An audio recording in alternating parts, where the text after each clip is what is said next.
All right, I think I'm going to make a short video today on an antenna. Currently it's early September in the Mount Hood National Forest. I don't know if you can even see how hazy it is out here. Anyway, or over there you can't even see the hills or anything around there. And right now I'm going to put gas in my search and rescue car and do a couple things, but I think I might make a video about making an antenna that I've been intending to make forever to aid in my search and rescue efforts. My search and rescue car is right there. And maybe throw in a little bit of footage of me throwing a chainsaw, some chains, some other stuff. So we're supposed to have 60 to 80 mile an hour winds here on Mount Hood.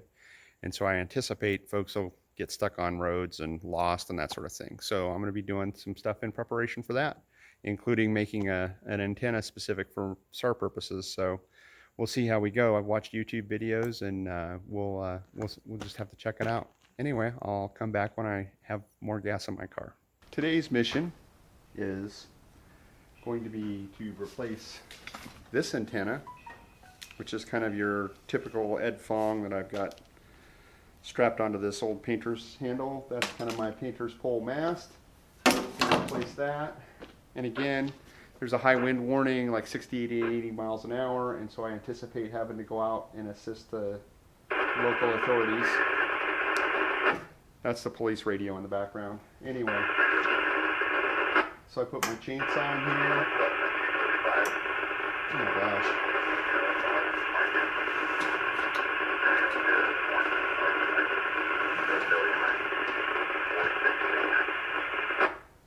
Anyway, I volunteer with the local search and rescue group, so I've thrown my chainsaw in there. I've got a couple of wire ropes as winch extensions, and I'm probably going to throw some chains in here. And when I come back, I'm probably going to be fabricating an antenna I've been planning on making for a long time, but since today seems like the day, that's what I'm going to be doing for the remainder of the road noise. So here's my intention. I am going to, you can't even see my face in this picture. Anyway, it's more important to see what I got going on here. I've got this fiberglass rod, which is going to be my upright to support my 14 gauge romex, which is going to be cut to length and bent into what I hope to become a center fed vertical dipole dual band antenna tuned to 1 VHF frequency and a UHF frequency. And so the top and bottom VHF elements are going to be about 18 inches, and the bottom one's going to be about a foot. And then I'm going to take and cut my fancy Amazon coax cable. I'm going to cut the end off of this, and this will be soldered to my two elements, which in turn will be taped to that, which will be attached to basically a roller thing that attaches to the top of my mast. So let's see what I can do. First thing I'm going to do is strip this out and measure it and cut it, and then probably strip a little bit out of the, I'm going to bend it into a U and solder this to it. So let's see how that goes. Things. All right, so I've made a little bit of progress, and so I've pre-measured my elements, this wonderful 14 gauge that I took from the gray romex. I've cut the end off my disposable RG something cable with a PL259 that I wasn't using. So I'm going to strip this back, and hopefully, without cutting myself too badly and not cutting the shield. And you'll notice I normally forget at all times to put shrink wrap on there, so I've got a nice little section of that on there. And now I won't be able to see where I just made my cut. And so very carefully, since I don't have a legitimate wire stripper, I'm using my utility knife to kind of cut that. Let's see how furry this turns out.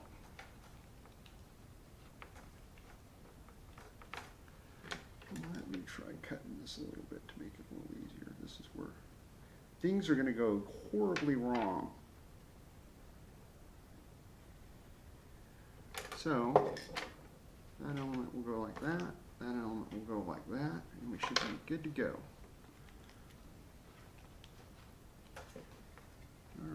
And since nobody wants to watch me do this, because there'll probably be bloodshed, if history's any indicator.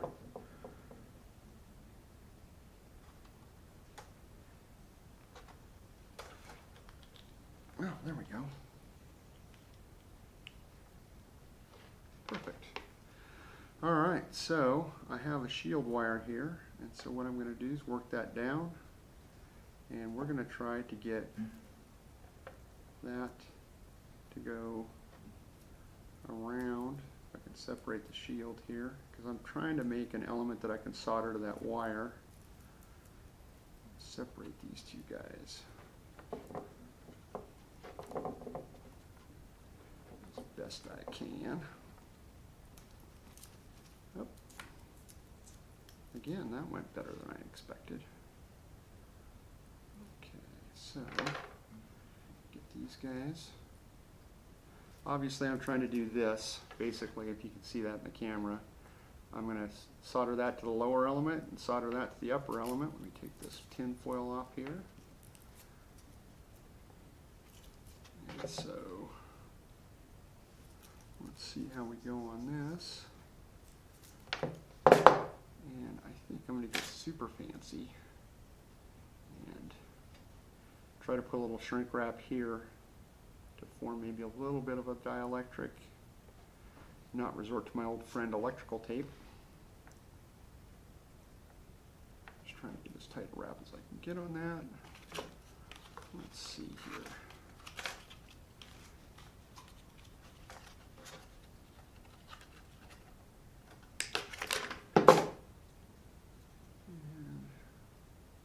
And let's see if this will go small enough. It's bound to be good, right? That looks a little big for kind of my application.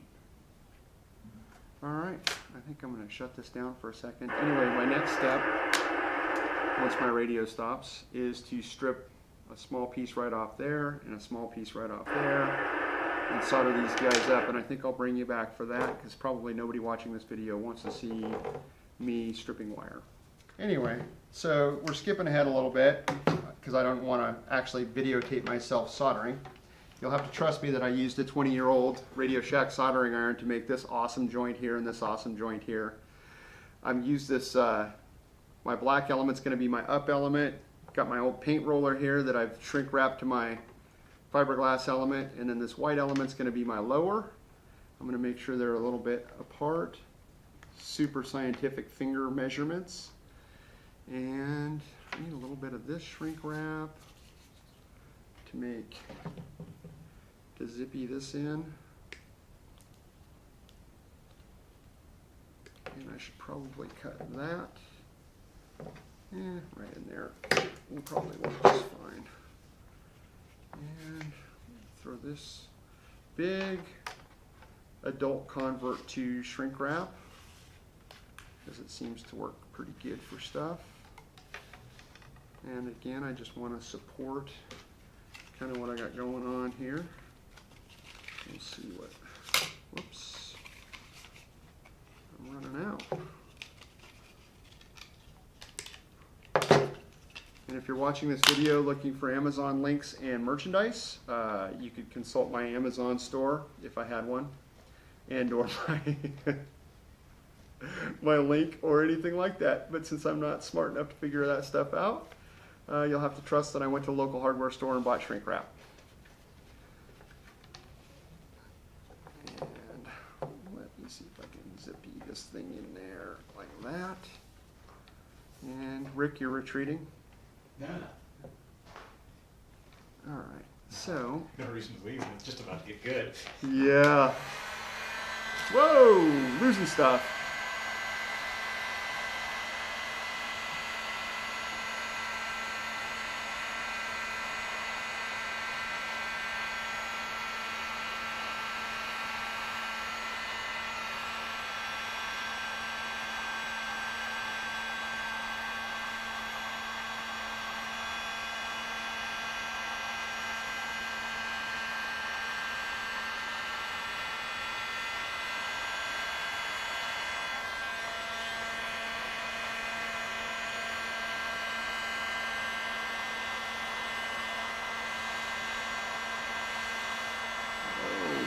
too hot.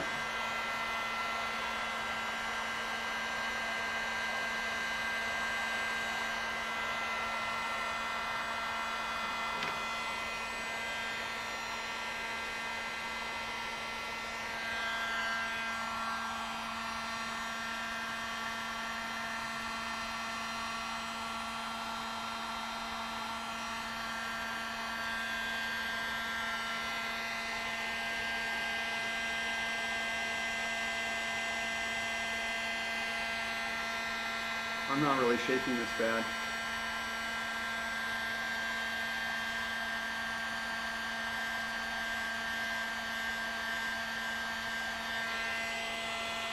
Unfortunately, I think I'm going to have to use just good old electrical tape up here for these guys. But I think we can get onto some testing. So I've come out at a 90, which I'm told is kind of required. I think I'm going to take 4 or 5 wraps, probably here on the handle, to form what's called a balun, which I don't really know what that means. So we'll see how that works out, and then we'll go put this on the car and see if we hear anybody talking, because that's the level of testing that I'm going to be doing. So since I really don't want to videotape myself wrapping wire, I'm going to cut this off. And yeah, that's a pretty good start for a little afternoon. Keeping in mind, I didn't buy anything here, or I bought it all, but it was junk laying in my garage, so we'll see how that works.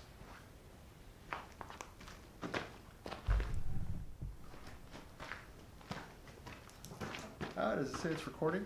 It does. Awesome. So this is what I came up with. I'm just taping on some elements. I've got a little bit of fuel line or some kind of line here. Just taping that so my UHF element stays a little bit away from my VHF element. And I've tested it. It appears to be okay, but I don't have an antenna analyzer or SWR, so that's not really a good test until I do. And now I'm just kind of taping up stuff so that it is a little more weather resistant, but whatever. So again, this is please don't curse me because I don't know what I'm doing, but it's kind of my best effort right here, which is kind of sad. But anyway, this is an antenna I've been thinking about making for a while. Obviously, I've got the fiberglass element here in the middle. You can see that a little bit there. I've got the 14 gauge wire bent into a U shape. You'll have to trust me that they're about a thumb apart. I've got a 90 degree. I've got about a, whoops, help if I put it on camera. Anyway, this is about a thumb's width apart. This is a 90 degree. This is my old painter's thing. It goes in the end of a paint pole, which serves as my mast off the front of my vehicle. So it's just a mobile, I think, center-fed dipole. Let me think. Let me say that again. Dual band center-fed dipole antenna. That's my intention. And again, we'll see if it works. Because again, it's only supposed to talk on one frequency, or 2 frequencies, I guess. So I'll have to test it out and get back to you. Anyway, this is a little project I had laying around, from junk I had laying around. And again, if you enjoyed watching a middle-aged dude fart around with old crap, then enjoy the video. If not, please don't be too mean. Anyway, I think that's going to be it for today, because I need to load stuff up because it's getting very, very smoky in my neighborhood from the nearby forest fires, and we're supposed to have that aforementioned windstorm, so I may be testing this out this evening. I hope you enjoyed the video, and I hope you have a good afternoon. Any words of wisdom, Rick? Not for me. No wisdom here, sir. Nope. Fresh out.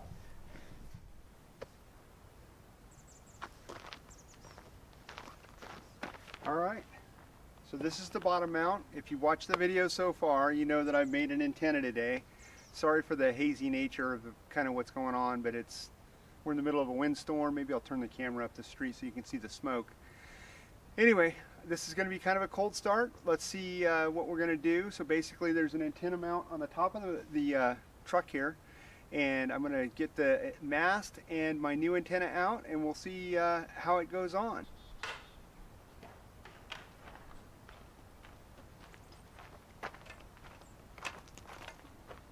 As you can see, I've carefully coiled this up. So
and that's it.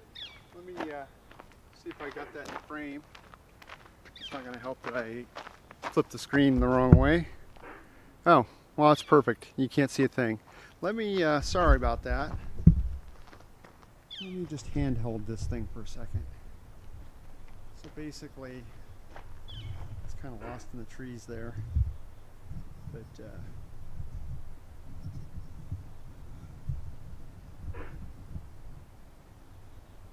see that. That's the center fed vertical dipole. Whoops. My awesome tripod's shifting on me here. And then if I back that out, you can kind of see how smoky and hazy it is. The smoke's like literally lifting. In case it wasn't clear, me building this antenna, and I'm afraid I'm horrible at telling stories and doing videos, obviously, but the whole intent of this is the local search and rescue community in my area communicates primarily on a VHF frequency, in which this is cut specifically for that one frequency. I'm not looking to talk to on a bunch of different ham radio deals frequencies. Additionally, our local search and rescue group has what's called a crossband repeater. So basically, I can broadcast on my dual band radio onto a UHF frequency, which goes to the crossband and then comes back out of the crossband on our local SAR frequency, which is a VHF, like I explained before. So that's the intent of this whole thing. Again, it's not some special, super high-tech deal where I'm trying to talk to Australia or some other country or anything like that. This is just a very simple system for me to talk on two very specific frequencies that are used by our local search and rescue group. So again, if you're a ham guy, be kind, because again, I'm not obviously an experienced antenna builder, nor am I an experienced ham radio operator. I play around with it a little bit. I fortunately get to run around with some guys that are very experienced. And again, I really hope anybody watching this did enjoy the video. And you know, it's kind of fun for me to try to, you know, do this stuff on some cobbled together stuff. Again, I didn't go buy any special stuff. It's just stuff I had laying around in my little shed. Anyway, again, I hope you enjoyed the video.